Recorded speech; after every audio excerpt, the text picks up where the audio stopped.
Shalom and welcome to this teaching on jurisdiction. Today we're going to cover Part 1, Section 2, Covenant People, Not Contract. This is a writing that I found on the internet from a Whitney Woolard on covenants. We don't talk a lot about covenants today, but we should. They're one of the most important themes in the Bible because they act as skeletons upon which the entire redemptive story is built. They're like the backbone of the Bible. From Genesis on, God enters into one formal relationship after other, i.e. covenants, with various humans in order to rescue his world. These divine human relationships push that narrative forward until it reaches its climax in Jesus. Thus, to tell the story of God redeeming his people through Jesus is to tell the story of God's covenantal relationship with his people. Pretty important? Right. That's why we're going to explore the key biblical covenants. But before we do, let's back up and consider what a covenant is and how the covenant story all began. So what we're going to do is we're going to look at the difference between covenants and contracts. Because today, the world, man's world, and people who are believers and disciples in Christ have this notion that they're the same, and they're not. And we're going to see that here based on the scriptures, not the dictionaries that are available for the English language. Exodus 23:32, make no covenant, these are my words, or any kind of agreement or contract with them or with their Elohim. See that you do not make a covenant with the inhabitants of the land. Otherwise, when they prostitute themselves with their Elohim and sacrifice to their Elohim, someone will invite you. Yes, someone will invite you. They will tempt you, and you eat of their sacrifices. That's Exodus 34:15. And that's how our true faith, our true discipleship and walk with Yahuwah and Yahusha is mixed up in the world today. And we see that in almost basically every aspect of life. But we are called to be set apart from the world. Why should we not covenant or contract with unbelievers? Okay, so if you look at the two little beasties up here on my diagram, my presentation here, they have a piece of wood that's shaped to fit two animals crossed between them or connecting the two. That is called a yoke. It's an agricultural tool for harnessing two animals together that can be used to plow or harvest or pull a wagon or a chariot, some other kind of device, usually something on wheels or a plow to plow a field. All right. As you can see here, if one is not like the other, like our little friend here, the donkey, he's going to want to pull his own way, and he's going to want to go left or right, and the ox is going to want to go the other way. All right, so that is the illustration of being unequally yoked. When we are yoked with non-believers, they want to pull us away from our relationship with the Father. So 2 Corinthians chapter 6:14 through 18 says this: do not be unequally yoked together with unbelievers, for what fellowship does righteousness have with lawlessness? And what partnership does light have with darkness? And what agreement does Yahushua HaMashiach have with Belial? Or what part does a believer have with an unbeliever? And what agreement does a temple of Yahuwah have with idols?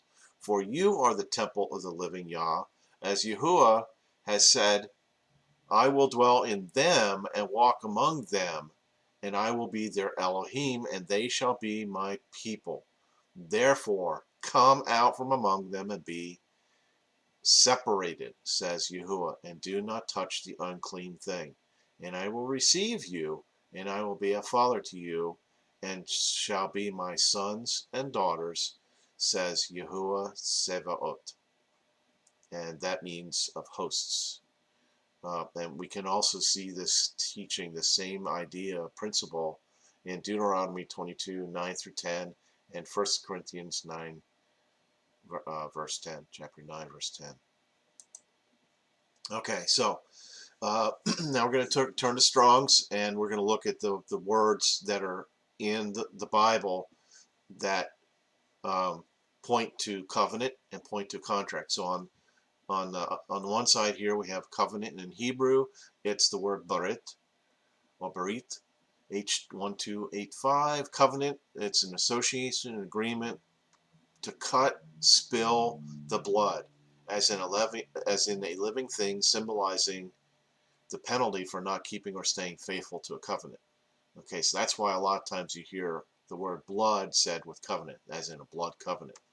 Okay, in Greek, it would be diatheke, which is G1242, a disposition arrangement of any sort, one which wishes to be valid, the last position one makes of his earthly possessions after his death, a testament or a will, a compact, a covenant, a testament.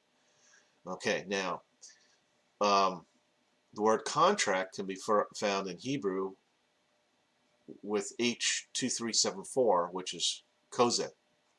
A beholder in vision, also a compact, as looked upon with approval. Agreement, prophet, see that, seer, or a stargazer, like falling stars, or the fallen stars, or fallen angels. Now, what I did was, the way I researched this, I went to Google Translate and put in the English word contract, and then found the Hebrew word, and then I took the Hebrew letters and went to Strong's dictionary and went and dug into it, trying to finding the word. And then I came up with the H2374. And to confirm this, I went to Jeff with the Ancient Hebrew Research Center, and he did confirm this word. Okay, so now in Greek, it would be blepo, which is G991, which means to behold, beware, lie, look onto, perceive, regard, see, sight, take heed. Okay, so you can see by the definitions of the word that they are different. Okay, they're not the same. All right, so uh, this is Old Testament writings for these two words, and it just so happens in Isaiah 28, 14, 15, we see both words. Wherefore, hear the word of Yahuwah, ye scornful men that rule this people which is in Jerusalem, because ye have said, we have cut a covenant with death, and with Sheol are we in agreement. When the overflowing scourge shall pass through, it shall not come unto us, for we have made lies our refuge, and under falsehood have we hid ourselves. Then in Micah 3:7 we see, then shall the seers be ashamed, and the diviners confounded. Yea, they shall all cover their lips, for there is no answer of Elohim. So the word Barit, or H1285, is found 284 times in the Old Testament, and the Hebrew word for contract, H2374, koza, can be found 18 times. All right. So now in the New Testament, Matthew 26:28, for this is my blood of the new covenant, which is shed for many for the remission of sins. And then in Matthew 5:28, that I say to you, whoever looks on a woman to lust after her has already committed adultery with her in his heart. And then we see again in Matthew 6:3 and 4, but when you do merciful deeds, do not let your left hand know what your right hand does, so that your merciful deeds may be in secret. And your Father who sees in secret himself shall reward you openly. So we see, and I'm not going to remember the words, but that's okay. Blepo is the Greek for contract. Um, yeah, we'll go back here 2 slides. And diatheke, right, is for covenant. So we see 33 matches for diatheke and 135 matches for blepo. So the difference between these two words is really simple, okay? And one is by faith, one is by sight. Covenants are real, contracts are feigned. They're not real because they're either they exist on paper or in the minds of men. Where a contract is something that's spoken, okay? It's only made with our words, and once the words are put into reality, once we express that, it can't be taken back. So, what makes a covenant? Well, there's terms and conditions, or what you would call the law. It's faith by hearing. Yahuwah and man would be obligated, man and man, but the kingdom of darkness has no participation. The breach of penalty is death, okay? And that's why there must be blood spilled in a covenant.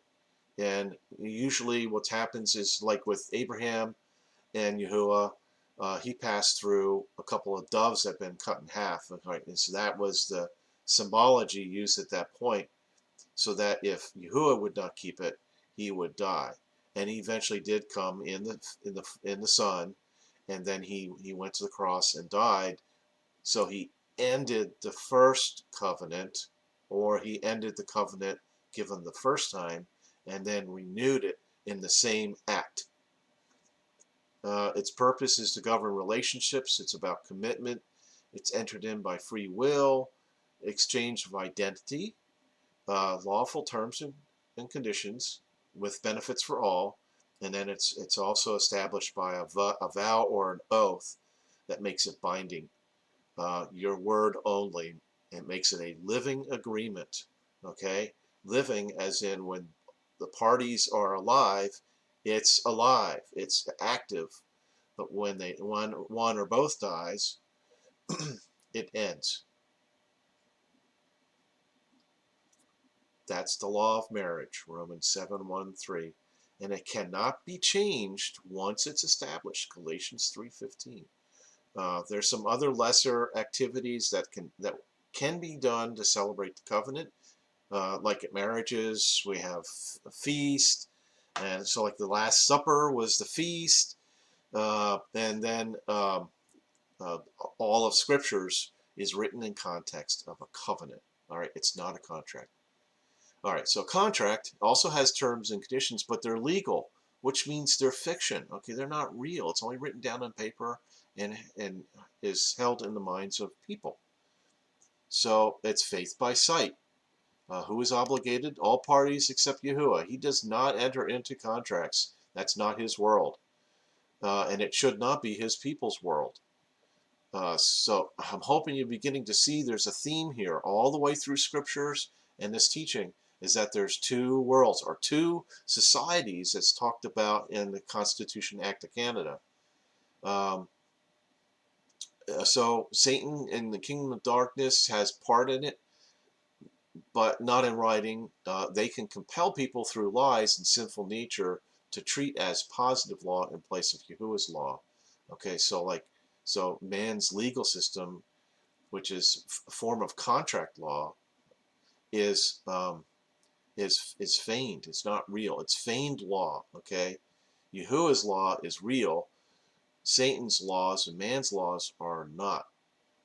Breach of penalty is usually financially or property is taken, and sometime imprisonment, but usually not very often anymore. Although that did happen in the middle in Europe in the medieval ages and the enlightening period, 17, 1800s. Enforcement lawgiver is man. Okay, so like today, if you go before a judge, they're making decisions based on contract. If you don't have a contract with them, it's called the social contract. They cannot govern you. They cannot judge you. Okay, And the purpose is to govern commerce, property, material things, entered into by free will or equal consideration, full disclosure, lawful terms and conditions, physical act like signing a piece of paper. It has no life of its own. It's dead. Parties, usually two, ends with terms and conditions met, or dishonored, or agreement of all parties, death, fraud on entry. So like the social contract that is alleged that we have with these governing corporations, it's all done by fraud, okay? Because they don't disclose everything. There's no full disclosure. And then there's no piece of paper also. So it's an implied social contract. And that's the world of men and evil and the kingdom of darkness. It can be changed, but only on agreement of both parties, and the world exists in environment contracts. Contract, as we know it, is not in the Bible. The modern Hebrew word typically translates as seer or to see. Okay? All right, examples. We have creation. We have the promises that are given, manifested through Adam, Noah, and Abraham, Moses, and David. Teachings of the covenant keeping, and Yah's faithfulness demonstrated until death in the Son. And then we have the renewed covenant, born as though never sinned, the repentant man and woman.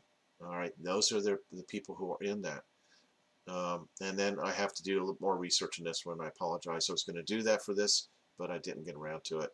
But Israel entered into a covenant with, I believe, the Gibeonites, and that covenant actually still stands to today. With Israelites, not the state of Israel. The state of Israel is something different. We'll talk about that later. And marriage. Marriage is a covenant, which is why the whole New Testament is backdropped in the sense of a marriage. And that's what happened at the Last Supper, was a marriage proposal. And that's another teaching for another time. All right, contract examples. The purchase of land, dishwashers, a car, food, a Siamese cat, some nails, a vacation, a movie, a hairdryer, a slingshot, gasoline, people. What? Oh, yeah. Yeah. We'll get into that another time. Again, this is kind of a background of things. And divorce. That's how the courts see divorce, because they see marriage as a contract, not a covenant. And so if you get married and you are in a covenant marriage and you get divorced, then it's only a legal act, not a lawful act. The marriage is still intact, covenantly. So, do you get the idea yet? Covenant is naked truth. Contracts are garbage, and that's the age we live in, the garb age, where we have to provide our own clothes. Okay, that's it for today. Shalom, shalom. Thank you for joining.